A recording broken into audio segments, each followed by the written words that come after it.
Na verdade, estes nomes ou nome não são nomes da divindade, mas sim termos que descrevem as manifestações da divindade.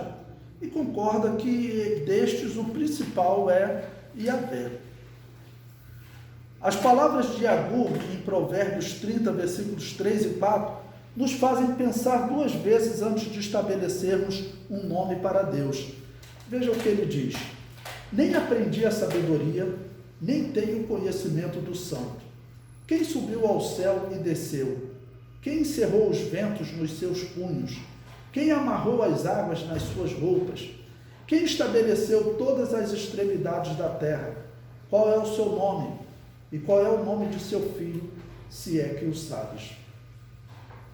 Então, essas palavras, elas nos dão a entender, nos ensinam sobre a limitação do ser humano.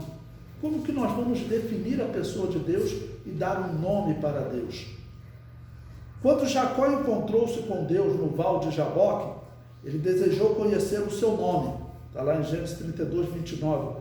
Dá-me, peço-te a saber o teu nome. Até aquele momento, talvez Jacó ainda não tivesse entendido que ele estava numa luta, né, com o próprio Deus, mas depois ele chama aquele anjo de o próprio Deus, tá bom? Como Deus já havia aparecido para algum patriarca numa forma visível?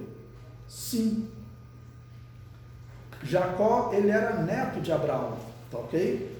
E certamente Abraão tinha conhecimento do momento em que Deus apareceu para Abraão e para Sara, tá ok?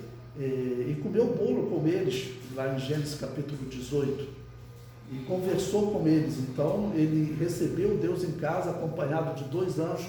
Depois 2 anjos foram enviados para Ló, para livrar Ló lá de Sodoma e Gomorra, e Deus continuou ali conversando com Abraão em Gênesis capítulo 18.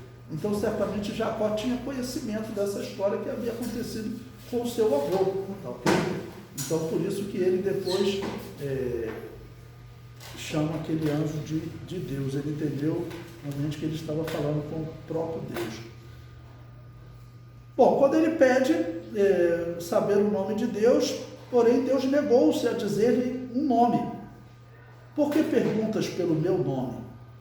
Essa resposta à pergunta de Deus significa 2 coisas. Primeiro, que não devemos procurar um nome de Deus, porque na verdade ele não tem nome, porém podemos identificá-lo de acordo com a manifestação.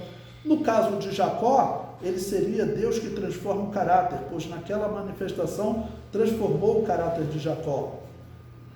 Também poderia ser chamado de Deus da bênção, porque o abençoou. Jacó não foi o único que desejou conhecer o nome de Deus.